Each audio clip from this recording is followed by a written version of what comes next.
Halo semua, ketika kalian melihat video ini, mendengarkan suara saya, kemudian merasakan lingkungan yang ada di sekitar kalian, kemudian memikirkan hal-hal terkait pelajaran teori belajar neuroscience, ketika kalian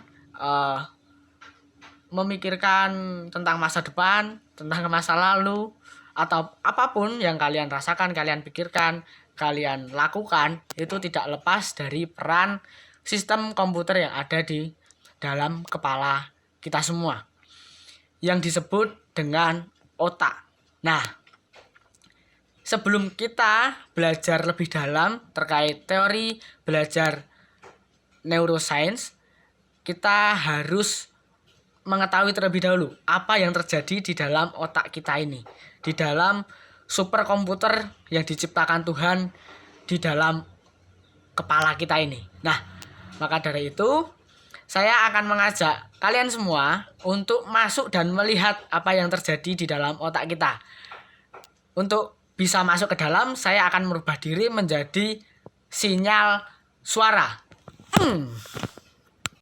Hei, saya sudah menjadi gelombang suara dan siap untuk masuk ke dalam otak. Nah, mari kita masuk. Ini adalah teman saya. Kemudian masuk ke dalam telinganya. Masuk ke dalam telinga untuk menuju otak. Nah, di sini sangat sempit sekali.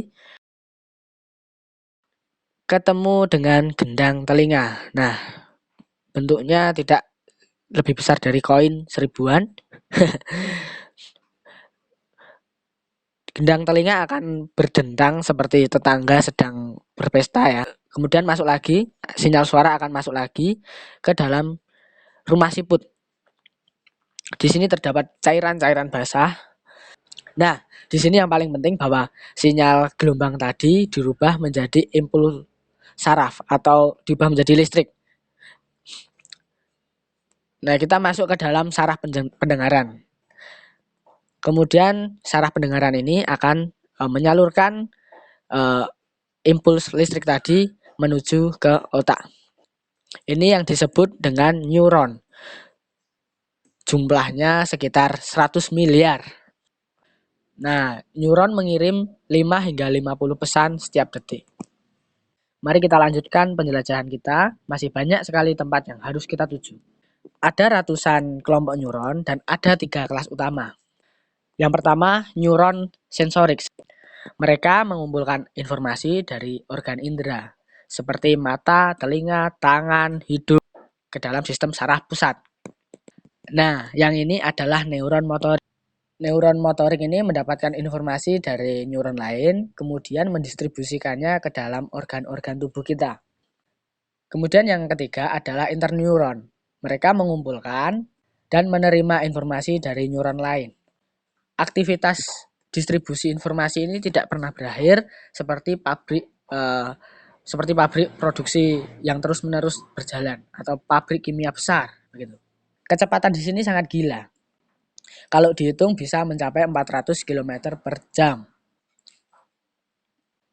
Nah, selamat datang di cerebrum. Nah, cerebrum itu merupakan bagian terbesar dari otak, yaitu sekitar 85%-nya.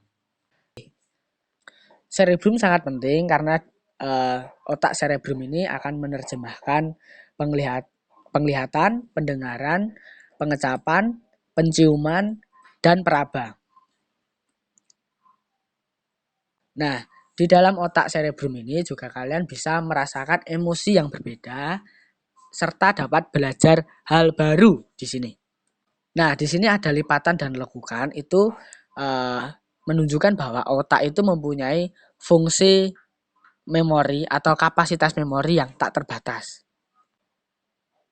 Nah, oke, selesai kita berkunjung di otak besar atau cerebrum, kemudian kita masuk ke otak kecil atau cerebellum.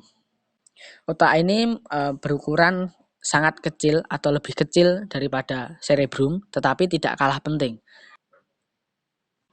Otak kecil menerima informasi dari sistem sensorik dan sumsum tulang belakang, serta mengatur gerakan motorik.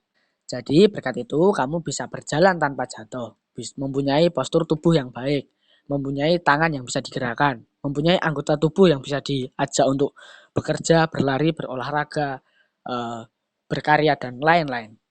Bahkan berbicara pun sangat mengandalkan otak dari cerebellum ini.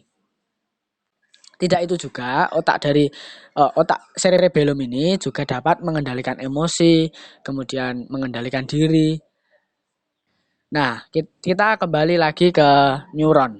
Neuron mempunyai berbagai bentuk dan ukuran, tetapi semuanya itu mempunyai 3 bagian dasar, yaitu badan sel, akson, dan yang ketiga adalah dendrit. Ini mirip dengan cabang pohon ketika diperbesar. Neuron menerima sebagian besar informasinya lewat dendrit. Mari kita melihat pertunjukan menakjubkan apa yang terjadi di dalam sistem saraf kita, sistem saraf pusat di dalam otak kita. Di sini ada transmisi informasi sedang berlangsung. Neuron tidak dapat melakukan aktivitasnya sendiri, sehingga mereka selalu bekerja sama antara neuron satu dengan neuron yang lain.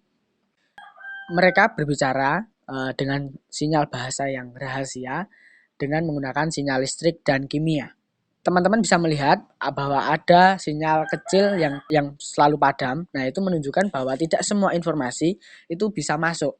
Di sini yang penting adalah bahwa tidak semua informasi itu bisa masuk. Neuron akan belajar memilah pesan yang relevan atau tidak.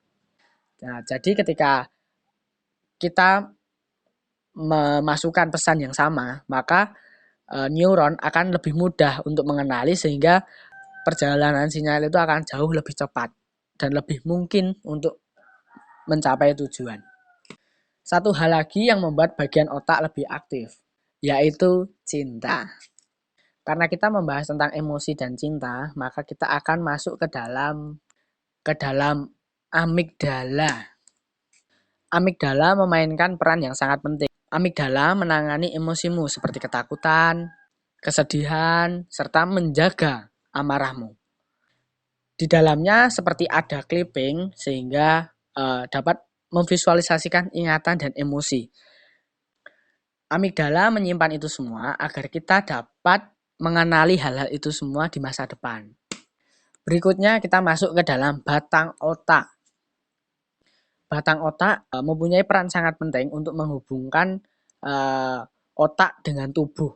Batang otak terhubung langsung dengan sumsum tulang belakang.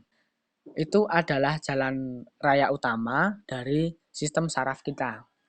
Jalan raya ini sangat cepat sekali dan berjalan 2 arah, dari dan menuju otak.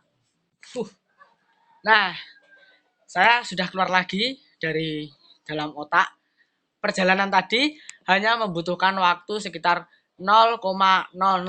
Cukup cepat bukan? Bahwa otak kita hanya membutuhkan 0,001 detik dalam memproses setiap informasi.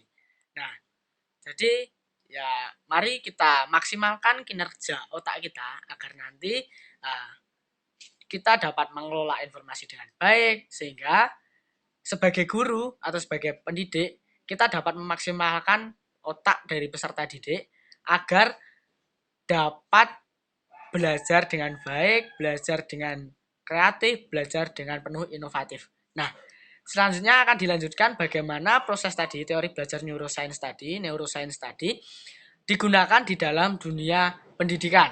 Nanti akan dijelaskan oleh Abang Samsul dan Ibu Alia. Dadah, sampai jumpa.